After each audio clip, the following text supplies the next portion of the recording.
Quand on pilote un budget marketing, c'est toujours plus facile de défendre un canal qu'on peut mesurer. Chaque action et chaque euro investi doit pouvoir se justifier en CA généré. Et c'est exactement pour ça que la communauté reste le grand absent de la plupart des stratégies marketing B2B. On sait que c'est un levier qui va nous demander du temps, mais on ne sait pas vraiment si ça va payer et on a peur de se retrouver à devoir justifier un canal sans ROI mesurable. Pourtant, la communauté est le seul levier marketing que vos concurrents ne pourront pas copier. Une audience engagée, des pairs qui se recommandent entre eux et une marque qui s'incarne dans de vraies conversations. Et sur le long terme, c'est un levier très puissant pour réussir à signer des deals chaque mois sans chercher à vendre. Et ça ne s'achète pas et ça ne se duplique pas. Aujourd'hui, je reçois une CMO qui a relevé le défi de s'attaquer à ce gros chantier. Megan Gatto est VP Marketing chez Figures, une scale-up qui aide les entreprises à structurer leur politique de rémunération. Ça fait 12 ans qu'elle fait du marketing, d'abord en B2C, puis en B2B. Depuis 4 ans, elle pilote tout le marketing chez Figures en partant de zéro et elle a construit une machine inbound qui génère aujourd'hui 70% du pipe commercial. Dans cet épisode, on va décortiquer comment vendre un projet de communauté sans ROI direct en interne, quels sont les choix forts à faire dès le lancement pour conditionner la réussite, combien ça coûte, combien de temps ça prend, et enfin, quelle organisation pour réussir à tenir le rythme dans la durée. À la fin de cet épisode, vous aurez toutes les clés pour pouvoir vous aussi lancer votre communauté.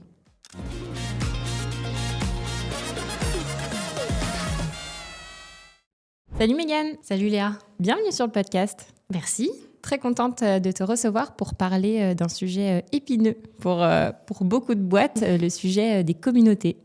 Tout à fait. Et ravie de enfin parler de ce sujet dont beaucoup de monde parle, mais enfin, en tout cas, on entend beaucoup de bruit de couloir, mais personne n'ose vraiment en parler. Et justement, avant de rentrer dans le vif du sujet, est-ce que tu peux peut-être te représenter et nous reposer un petit peu le contexte du chantier de communauté chez Figures ? Oui, donc moi, ça fait 12 ans que je travaille dans le marketing. J'ai commencé dans le B2C et maintenant, ça fait 5 ans que je suis dans le B2B. Et ça fait 4 ans que je suis chez Figures en tant que VP marketing. Et j'ai monté tout le département from scratch. J'étais une des premières employées. Et donc, le sujet communauté, en fait, existe un peu depuis 4 ans. J'en ai toujours entendu parler par Virgile Ringard, mon CEO, Okay. qui est quelqu'un qui est très porté marketing, brand, enfin voilà, qui a cette fibre-là. Et donc, dès le début, en fait, il y a eu cette question de communauté, mais comme en fait on était en train de mettre tous les jalons du marketing parce qu'il n'y avait rien qui était fait avant, clairement c'était une des dernières priorités et j'ai été assez claire sur le sujet qu'en fait voilà, c'est pas pour tout de suite, mais voilà, donc 4 ans plus tard on y est enfin. Et à quel moment du coup tu dis justement ça y est, c'est le bon moment pour activer le levier communauté ? En fait, on avait plusieurs facteurs. On avait une bonne audience mail. Ça, c'est un levier, un des canaux qu'on a activé dès le début. C'est vraiment tout ce qui va être emailing, donc lead nurturing, newsletter, etc. Donc, on avait une audience assez captive. Donc, on avait entre 40 et 50% d'open rate, donc ce qui est plutôt bon pour des prospects. Donc, on avait ça. Et en plus, quand on faisait des événements, et notamment un qui est en propre, un webinar, le Compensation Summit, où en gros, c'est toute une journée où on parle de la rémunération. Okay. En fait, quand on a fait le premier événement, donc il y avait des gens qui se mettaient #team marathon et tout, parce qu'en fait, ils se sont fait toute la journée de webinar. Et en fait, à la fin, ils parlaient, ils discutaient entre eux, et puis même avec du coup l'équipe qui organisait. Et en fait, ils étaient là, mais ça serait trop bien de poursuivre la discussion. Même ils se connaissaient pas, ils commençaient à échanger tout entre eux. Et en fait, on s'est dit, mais en fait, c'est peut-être maintenant. Qu'on a, là, en fait, là, on nous met un peu le pied à l'étrier. Et donc, suite à cet événement-là, on a envoyé un questionnaire pour savoir s'ils étaient partants pour faire partie d'une communauté, à quoi elle ressemblerait, etc., etc. Et donc, en fait, on a eu un peu notre premier sondage et nos futurs premiers membres suite à ça. Ok.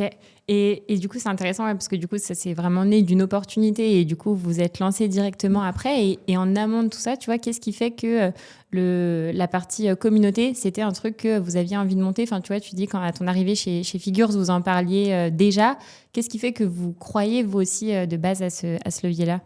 Je pense qu'il y a déjà toute la partie un peu RH où, en fait, c'est quand même un métier où... ça reste assez tabou en France, tout ce qui est autour du salaire et autres. Et il y a vraiment une volonté, il y a très peu d'espace pour les RH pour justement discuter de ces pratiques-là. Voilà, il y avait quelques petits événements et autres. Mais du coup, Virgile, donc, qui est un ancien RH, lui, il connaissait aussi un peu ce pain point-là. Et donc, du coup, dès le début, il y a eu ce besoin de réunir un peu un safe space où, en fait, entre RH, on peut discuter de différents sujets, on peut récolter les bonnes pratiques. Et en fait, on va pas juger, on va pas, voilà, on n'est que entre RH. Ouais, donc tu avais vraiment en effet, le fait que le CEO soit un ancien RH, Oui.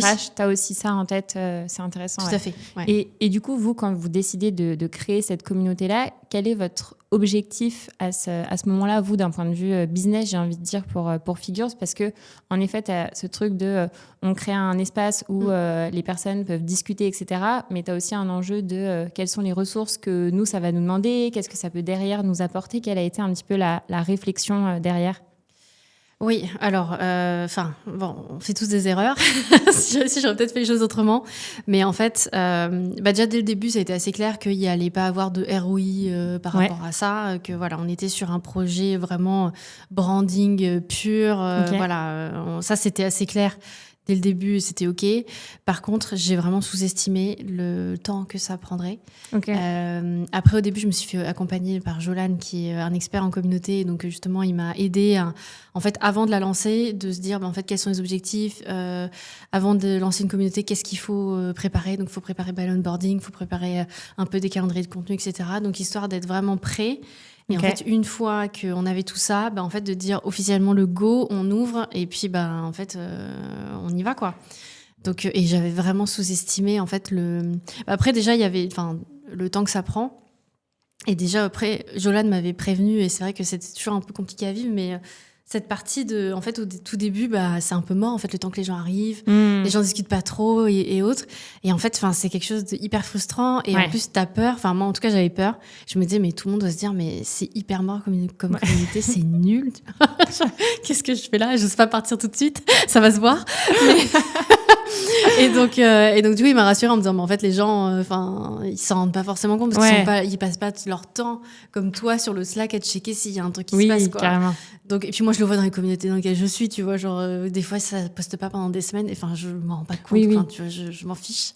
Donc voilà, donc du coup, et donc il y a toute la partie animation qui, en fait, au début, il faut vachement, essayer d'animer la communauté, des gens qui se connaissent pas ou pas forcément, etc. Donc ça, j'avais vraiment sous-estimé cette partie-là au début.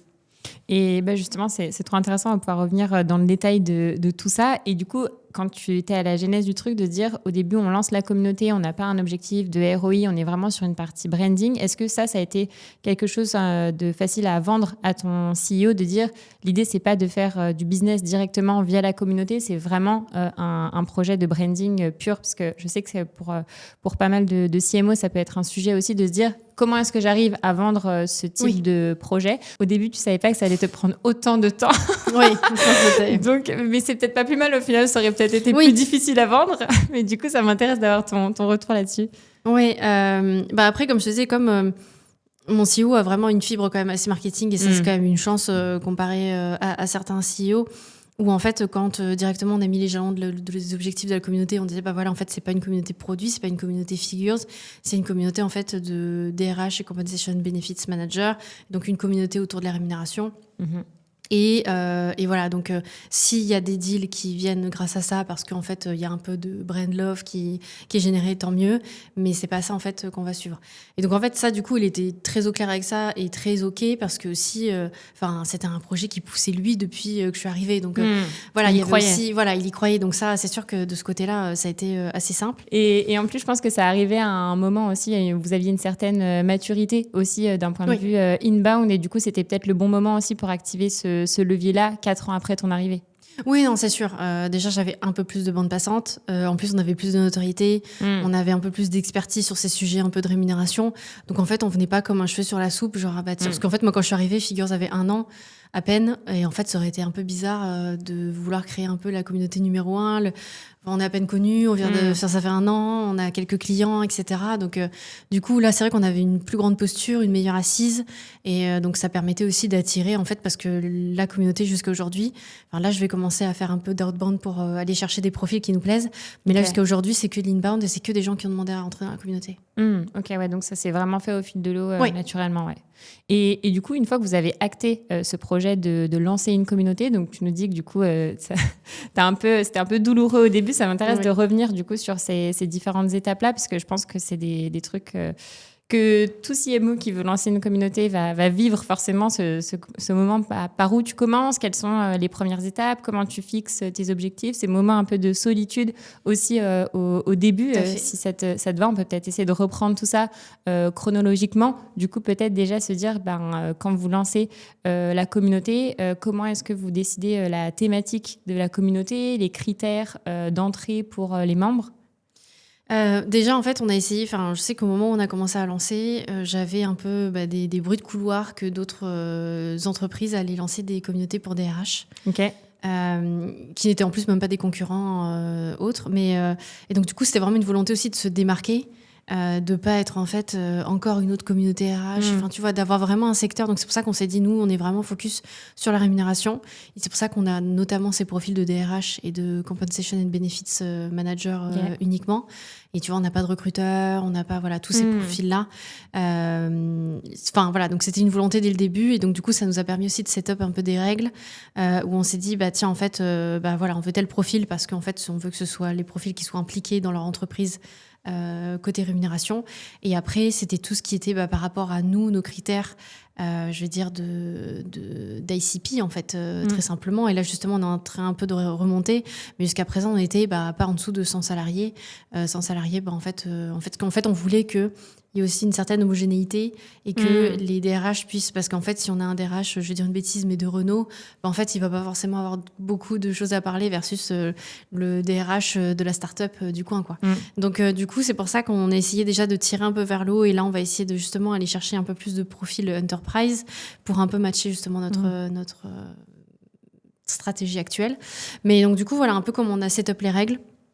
C'était vraiment ça, c'était quelqu'un qui gère la rémunération, telle taille de boîte. On était très clair sur le fait que c'était en français, donc forcément si tu ne parles pas français, c'est pas possible. Mais on a des pays limitrophes, on a des gens en Belgique, au Luxembourg.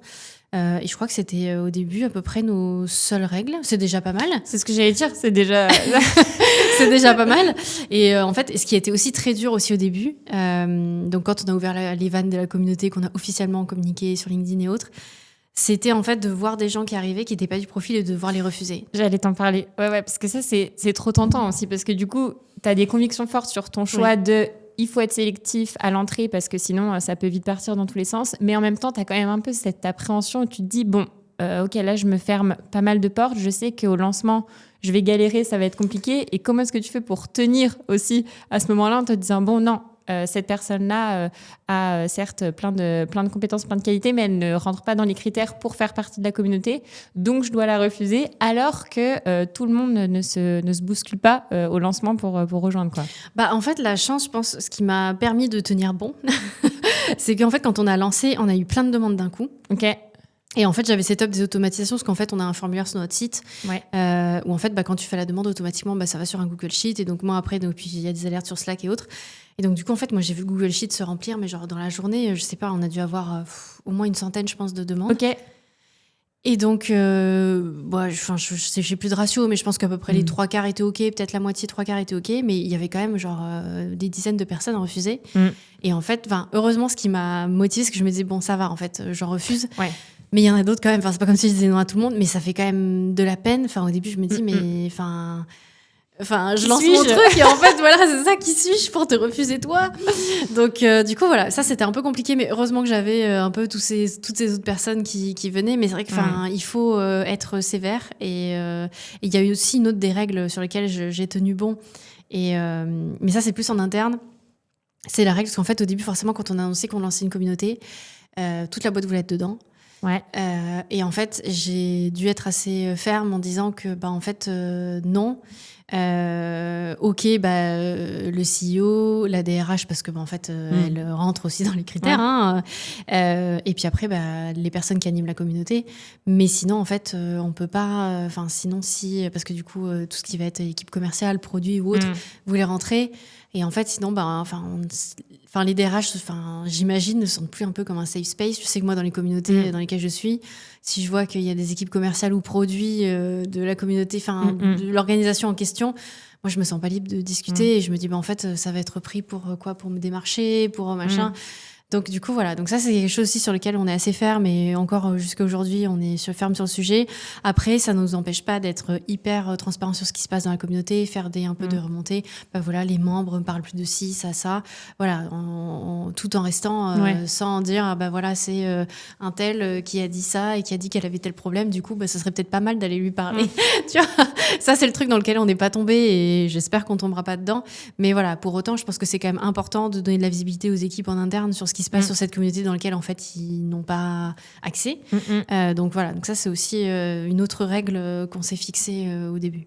Ouais, pour s'assurer que ça ne devienne pas un outil de prospection commerciale, même si tu n'as pas forcément cette intention-là dès le début, tu peux vite tomber dedans en disant c'est tentant, j'ai vu que telle personne... Elle avait besoin, on peut lui proposer ça. Donc pour éviter un peu ces tentations-là. Ok, je comprends. Et du coup, cette communauté-là aussi, quand vous la lancez auprès de quelles personnes? Est-ce que c'est auprès de toute votre base mail? Est-ce que vous vous êtes dit on fait en priorité auprès de nos clients pour recruter des premiers membres peut-être plus facilement?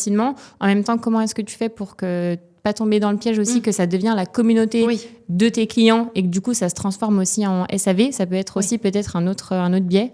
Oui, non, et en fait quand on l'a lancé à tout le monde. Okay. On l'a lancé à tout le monde en étant très précis sur en fait quels sont les critères pour pas qu'il y ait de d'issues en fait, parce que on a quand même dans notre audience pas mal de RH soit freelance, soit dans des toutes petites structures parce qu'en fait ils apprécient le contenu qu'on fait, donc voilà. Donc c'était hyper important, donc comme tu disais en fait pas que ce soit que des clients parce qu'on voulait pas en fait que ce soit, parce qu'après il existe des communautés produits etc et c'est très bien, mais c'était pas du tout notre volonté, donc et on voulait pas du tout que ça se transforme là-dedans, et donc du coup voilà, donc on a ciblé tout le monde et maintenant en termes de ratio je pense qu'on doit être à peu près du 50-50, peut-être un peu plus de clients Figures, mais voilà, ça doit être très léger, mais on a encore pas mal de gens qui ne font pas du tout partie de Figures et c'est très bien comme ça. Et ensuite, au niveau du format de la communauté, est-ce que tu peux nous dire aujourd'hui comment est-ce que ça s'articule concrètement, enfin comment ça se matérialise et savoir peut-être un petit peu tes réflexions, parce que tu as un peu ce truc de est-ce qu'on lance un Slack? Le Slack, c'est pratique, mais en même temps, on n'a pas forcément des échanges très poussés. Quand on passe sur un outil type Circle, là, à l'inverse, ça devient tout de suite très poussé et du coup, ça peut retirer un peu les échanges spontanés. Peut-être un peu avoir tes réflexions là-dessus et les décisions que vous avez prises. Ça nous a occupé pas mal l'esprit. En fait, on hésitait entre Slack, un Circle ou voilà, un outil vraiment autre, et un WhatsApp. C'était vraiment principale possibilité. En fait, ce qu'on a fait, c'est qu'on a demandé, avant en fait de lancer la communauté, c'était dans le process de aussi demander aux gens qui justement avaient dit auparavant qu'ils étaient intéressés pour faire partie d'une communauté. En fait, à tout ce panel-là, on leur a posé pas mal de questions. Quels sont le genre de thématiques que vous souhaitez avoir dans la communauté, sur quel format, quel support, etc. Et en fait, on n'a pas eu des résultats très probants. Ça se jouait entre WhatsApp et Slack. Ok. Parce qu'il y avait encore pas mal de gens qui n'avaient pas Slack, tout ce qui est grosses boîtes, qui sont sur Teams et autres. Oui, c'est vrai. Et non pas Slack. Et en fait, après, du coup, j'en ai beaucoup parlé aussi avec Jolane pour savoir un peu, parce qu'en fait, une communauté WhatsApp, ça n'a rien à voir avec une communauté sur Slack, quoi. Ouais. J'imagine que toi aussi, tu es sur des communautés marketing qui sont sur WhatsApp. Il y a des échanges beaucoup plus réguliers, ça peut être des fois beaucoup plus familier, etc. Et donc, ça demande une toute autre, je pense, animation aussi. Et c'est pas du tout la même chose aussi, ça peut être un peu plus d'intrusion dans la sphère privée parce que versus un Slack. Donc en fait après, en se posant la question par rapport à nous, ce qu'on voulait, l'animation qu'on allait mettre et autres, on s'est dit en fait on part sur Slack. Donc on a peut-être perdu des gens par rapport à ça. Certains ont installé Slack juste pour nous, donc je pense que c'est aussi pour ça que certains justement sont peut-être moins réactifs parce qu'en fait ils vont voir Slack pas tous les jours comme moi je peux l'utiliser quotidiennement. Donc voilà, donc en tout cas c'est le choix qu'on a fait finalement. Oui, c'est pas évident en plus d'arbitrer parce que tu peux avoir aussi les retours que les personnes te font et la réalité derrière. Tu vois, par exemple, un WhatsApp, ça pourrait être trop cool. Et en fait, quand tu te rends compte de ce que c'est la réalité d'une communauté sur WhatsApp, ça bouge beaucoup. Oui. Et quand tu dois te taper tout le fil de discussion, t'es là en mode, bon, ok, c'est cool, mais du coup, c'est un peu chronophage. Donc, je comprends. Oui. Et du coup, est-ce que tu pourrais nous dire aujourd'hui combien est-ce que vous êtes dans l'équipe marketing et qui était en charge du coup de cette partie-là ?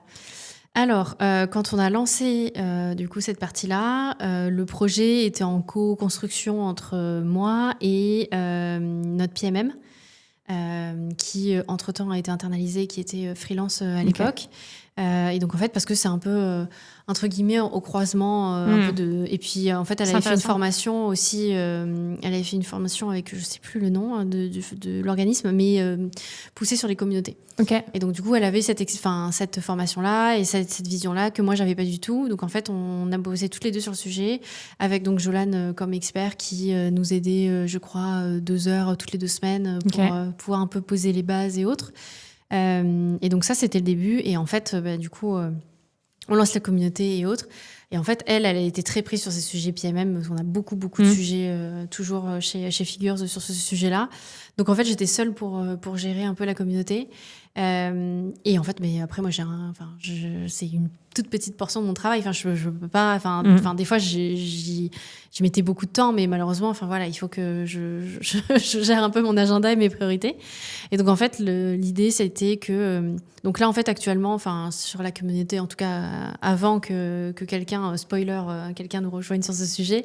En fait, nous, ce qu'on faisait, c'était une fois par mois un live.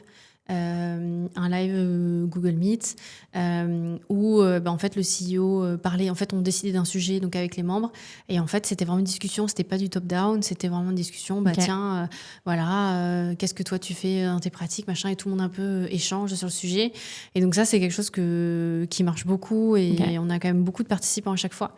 On fait aussi parvenir un peu des espèces de questionnaires de satisfaction pour savoir un peu ce que les membres pensent de la communauté, ce qu'ils aimeraient échanger, enfin voilà, un peu les améliorations et autres. Et c'est vrai que ça, c'est quelque chose qui revient le plus souvent, c'est vraiment les lives. Et ils adorent ces échanges donc, entre pairs, voilà. Donc ça, c'est top. Et en fait, au début, donc...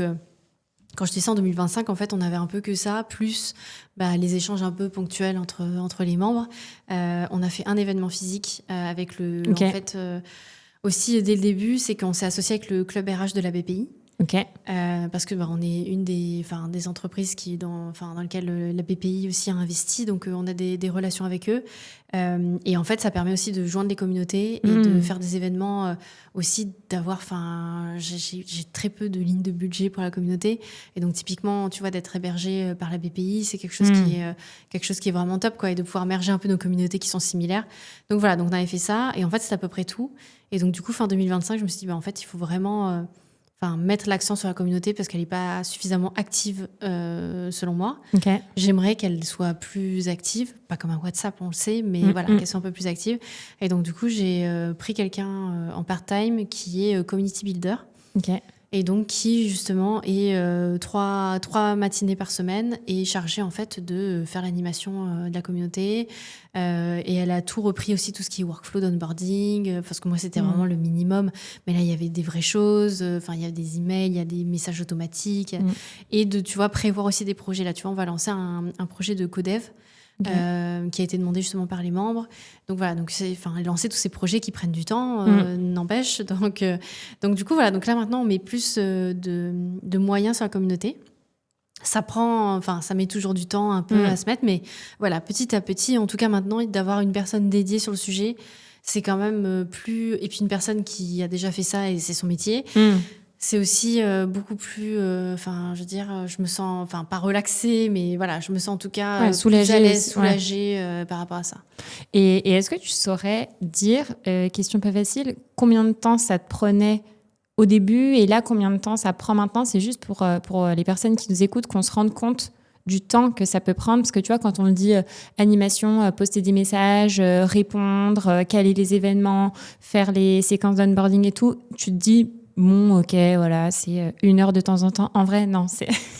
Je pense qu'on sous-estime vraiment. Donc, du coup, ça m'intéresse d'avoir ton retour là-dessus parce que t'es vite pris, en fait, dans la machine à laver et t'y passes beaucoup, beaucoup de temps. Oui, et surtout que aussi, une des règles qu'on s'était fixées, et justement, c'était un peu Jolane qui nous l'avait conseillé, c'était de, aussi, si les gens sont inactifs, en fait, les enlever de la communauté parce que ça sert à rien d'avoir des membres fantômes, quoi. Donc, il y avait aussi toute la partie, donc tu vois, dans tout ce que tu citais, il y a toute la partie aussi, relancer les gens pour que ils mettent une photo de profil, qu'ils complètent, tu vois, qu'ils se présentent, tu vois. Et donc, du coup, ça aussi, tu vois, les relancer, machin, plusieurs fois. Généralement, je fais 2 relances et au bout de 2 relances, je les enlève du Slack. Il y a ça. Et puis après, il y a aussi le fait que quand quelqu'un poste, un membre poste une question, Sur Slack, en fait, moi, je veux que dans les 24-48 heures, en fait, il y ait quelqu'un qui réponde. Okay. Parce que sinon, je me dis, en fait, tu te dis à quoi ça sert de poster.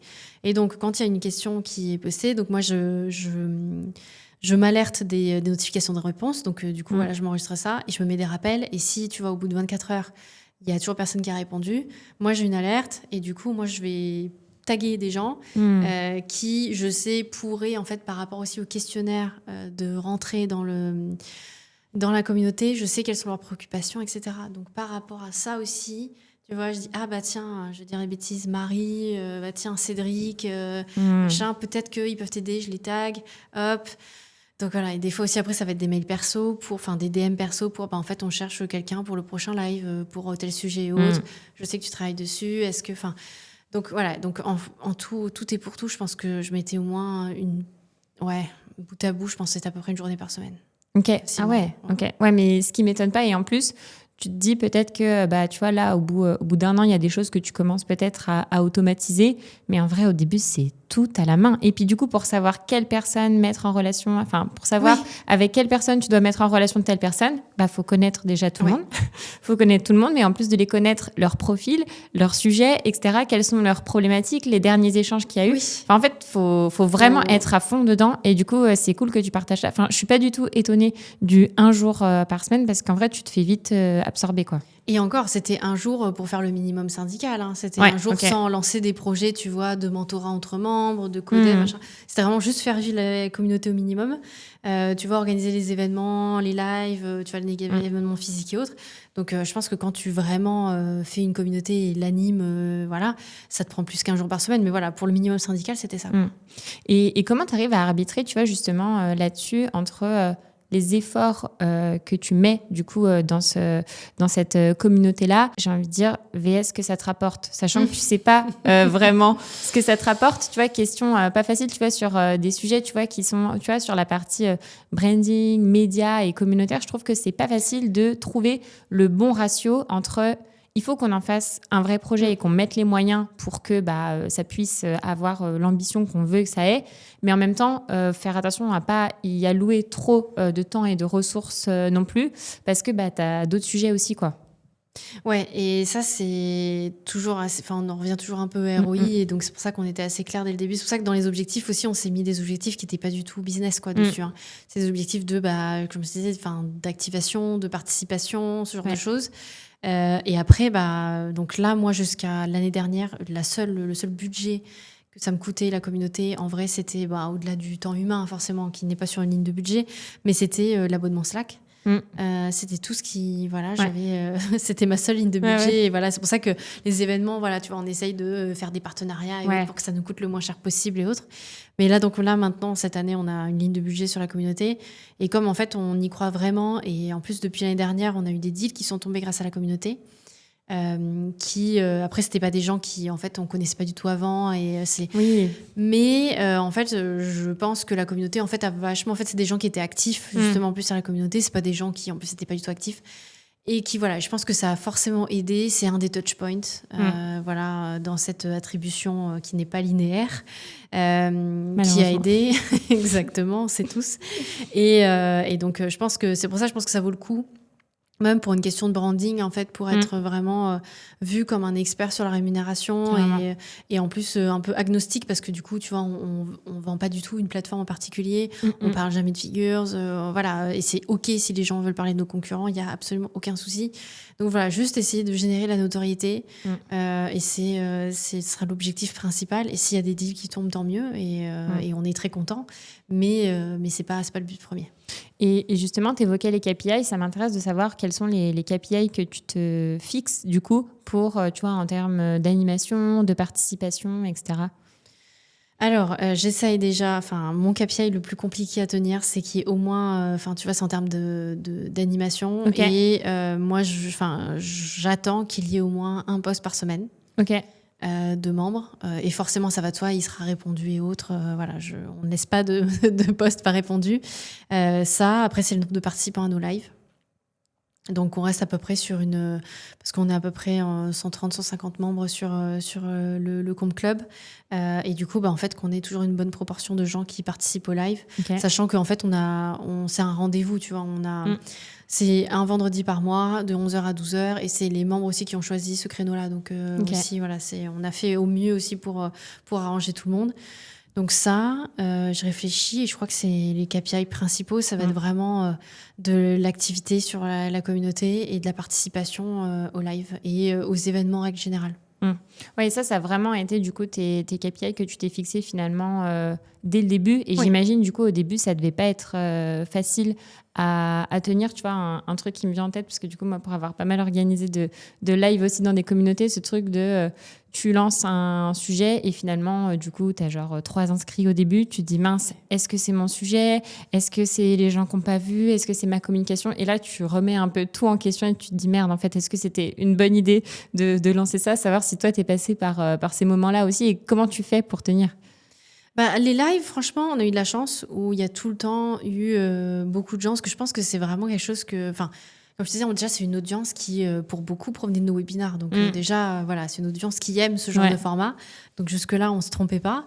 Donc, ça, je n'ai pas trop eu de soucis. Là où on a le plus de soucis, c'est toujours, en fait, de faire en sorte que les membres postent régulièrement et que ce soit... Parce qu'en fait, je ne veux pas une communauté où c'est que nous qui postions, en fait. Enfin, sinon, ça n'a pas de sens. Donc, du coup, ça, c'est le plus compliqué parce qu'en fait, tu ne peux pas pousser les gens à poster. Il faut que ça devienne un automatisme s'ils ont une problématique, en fait, de poster sur la communauté. Donc, ça, c'est ça. Et en fait, là, l'étape dans laquelle on est, c'est vraiment... Et tu vois, on a un événement à la fin du mois de faire de plus en plus... Enfin, on ne peut pas tout le temps en faire, mais en faire de plus en plus fréquemment des événements physiques pour que les membres, en fait, puissent se rencontrer. Parce qu'en fait, on sait que quand on se rencontre, après, c'est beaucoup plus simple pour échanger versus en fait quelqu'un que tu as vu au travers d'une webcam, quoi.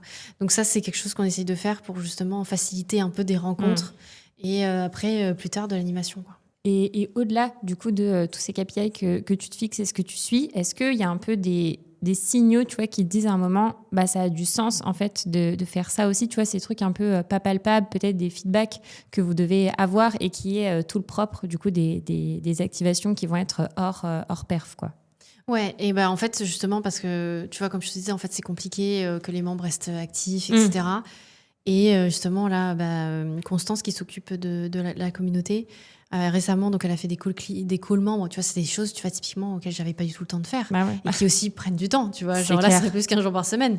Donc faire des calls avec les membres pour savoir un peu comment ça se fait, rapide sur leurs problématiques, etc. Savoir connaître en fait la communauté. Et donc au-delà de ces calls, elle fait parvenir aussi des questionnaires de satisfaction. Je crois que c'est 60 jours après, 30 ou 60 jours après l'inscription. Et après, quand tu vois, elle fait des calls aussi un peu informels pour en savoir plus. Et en fait, moi, du coup, j'avais un peu peur. Je me disais, tu vois, comme ma première peur de c'est vide ou c'est mort, ou voilà. Là, en fait, c'était un peu pareil. Je me disais, en fait, ça se trouve, peut-être que les membres, en fait, ils aiment pas, ou peut-être qu'ils trouvent ça, en fait, peut-être qu'ils trouvent que la communauté, elle est pas top, et qu'ils restent parce que ça leur coûte rien, et parce que c'est une communauté gratuite et autres.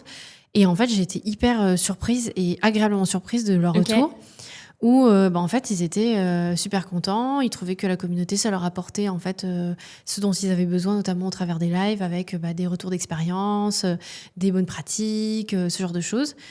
Et après, forcément, ils avaient des axes, parce qu'on leur demandait un peu des axes d'amélioration, qu'est-ce que vous aimeriez voir et tout. Mais en fait, de voir qu'en fait, les gens, je crois qu'on avait interrogé, en call, elle a interrogé une dizaine de personnes, et les 10, en fait, étaient tous contents, en fait. Donc même pendant un moment, je me suis dit peut-être qu'ils n'osent pas dire qu'ils sont pas contents. En fait, ils trouvent ça nul et ils sont là juste comme ça.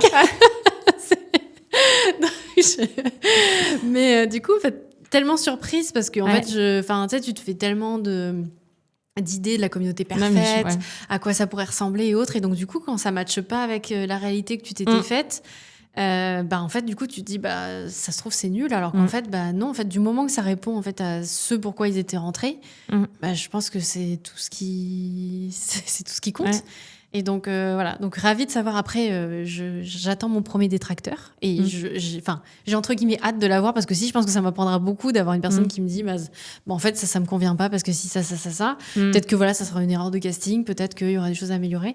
Mais en tout cas, voilà. Donc, pour l'instant, même si mes KPI sont pas toutes les semaines au vert, en tout cas, j'ai J'ai eu récemment cette, entre guillemets, confirmation, même si du coup je pensais pas du tout que ça allait forcément pour tout le monde, que ça convient aux membres. Ouais, et un apprentissage intéressant, c'est de pas hésiter du coup à aller chercher du feedback, même si ça peut faire un petit peu peur. Mais du coup, en plus, je trouve que c'est des choses où les gens vont pas forcément te faire le feedback si tu leur demandes pas. Tu vois, moi, je le vois aussi avec le podcast. Tu vois, c'est souvent moi qui sollicite le feedback. Et des fois, je vais parler de mon podcast. On me dit ah bah oui, bah ça fait 1 an que je l'écoute. Et je suis en mode Pourquoi tu me l'as pas dit plus tôt? Tu pourrais me dire ce que t'en penses. Et en fait, tu vois, c'est le genre de truc où, mais en fait, quand tu te mets à la place des personnes, oui, moi aussi, je fais partie de communauté.